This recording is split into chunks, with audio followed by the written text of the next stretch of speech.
The passion of Italian women has always been legendary. That is why, when in 1837 in the city of Tuscany was born a girl with a very distinctive name, Virginia, and the surname Odorni, then as she grew up, it quickly became clear that this beautiful person would go very far. Since Virginia was born into a small-holding family, her innocence was kept as the apple of her eye, in order to conclude some lucrative dynastic marriage, and concluded when the girl was already 17 years old, which by the standards of the time corresponded to the proverb Saturday in the girls, giving her in marriage to a man 12 years older than her.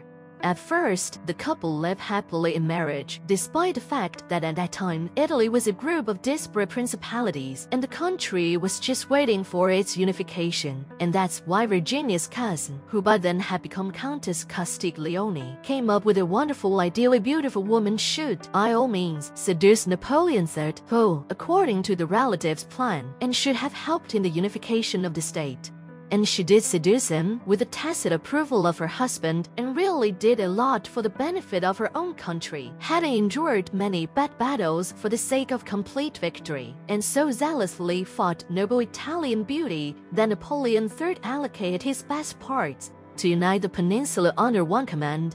But to hell with it. With Napoleon III, the most interesting thing is that the Countess got involved in the process and realized that she could do anything with powerful men with her beauty. That is why she continued bodily contacts with powerful men of this world, after which she began to receive huge money for her special services, including introducing the younger generation of teenagers and young men to the essence of adult processes. It is said that Lord Hertford, familiar with the talents of Countess Castiglione, offered her for just one night 1 million francs, but with one condition: he does with the woman absolutely anything he wants. And the Countess agreed, from what, if to follow the local legend to the end, in every sense could not sit down after a night with the Lord for 3 days and 3 nights. The husband, on the other hand, was happy, for he was also a small landowner and had grown rapidly in titles, lands, and personal wealth. Therefore, he saw no point in hindering his wife.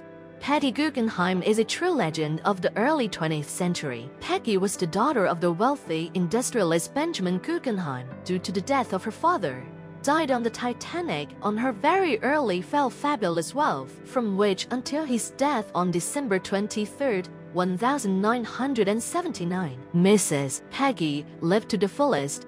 But don't get too intimate. Full throttle was a passion for art, history, patronage, and collecting. At her own expense, she opened and maintained numerous art galleries and museums in the United States and Europe. Peggy was also helped in this by her influential uncle, the industrialist Solomon Guggenheim. During her life, the multimillionaire was married twice and gave birth to 2 children. But the fact that despite the official marriage, she continued to walk so that cheekbones violated, she did not hide from her spouses or from the public, considering her way the art of seducing and giving pleasure. In her autobiography, already at the end of her life, the famous woman admitted that through her bed, has more than 1,000 of the best lovers from her world. At the same time, it was in Peggy's bed that many stars were lit up, because outstanding artists and musicians began their careers through the bedroom of Mrs. Guggenheim, who wanted to first in business to check the person she took on bail. She looked very attractive, so I doubt very much that men would resent her. And what experience Peggy Guggenheim had, what skills she possessed, truly a parable in the language. Most likely the most famous ruler who did whatever she wanted to men was Cleopatra, but the quite beautiful Queen Zinga from the Principality of Matumba, which was mostly located in modern Angola, is a fierce follower of her idol from the past. Zinga was born into the royal family in 1583, and after the elimination of her brother, who betrayed his state in favor of Portugal, with the support of the military class, Saturday on the throne in 1618. And it began. Since the slave trade flourished in Naitma, this black-skinned panther quickly realized how adored by the grateful army. So she started a real harem of slaves and captives, constantly ready men of all varieties, sizes, and skin tones. At the same time, she forced her harem men to wear women's clothes, as she sincerely believed that by surrendering into captivity, they had lost their manhood. This, however, did not prevent her from making regular visits to her own domain, where slaves had to prove the contrary in order not to lose their heads. Unsuitable. Welcome to the scaffold.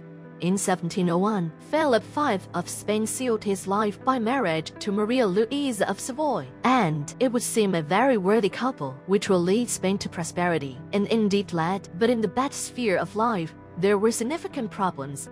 The fact is that Philip V was a very devout Catholic. The king really liked bodily intimacy, but could not indulge in it often enough because he believed that, above all, this action should be done to produce offspring to the light. Otherwise, the apostate awaited the punishment of heaven.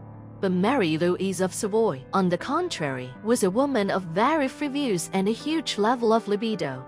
Despite the difference in outlook, husband and wife were able to agree. That's why Philip went to the bedroom to his wife for his goals, and she had several favorites for the soul with the full approval of the spouse. By the way, Mary Louise died quite early at the age of only 25 years on February 14, 1714, and Philip concluded a new marriage with Elizabeth Farnese, who repeated the path of his predecessor. And by the way, it was said at court that when Philip did get to his woman, he was truly insatiable, but it was religiosity that was at the center of his life.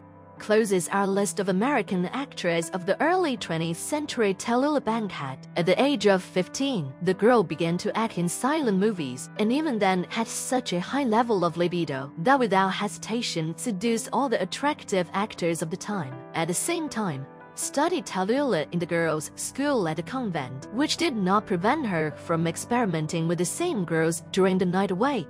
At the age of 30, however, this lifestyle led to lengthy treatment for STDs, but coming out of the hospital and defeating most of her ailments, the actress did not convert, instead going into all the heavy stuff.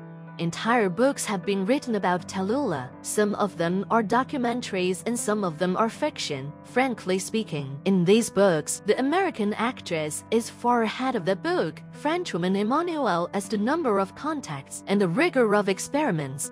In the intimate life of Bankhead was everything that can and cannot be imagined, and that's why, after 50, she was absolutely bored with carnal pleasures, from which she settled down as she went through all the circles of hell that she could.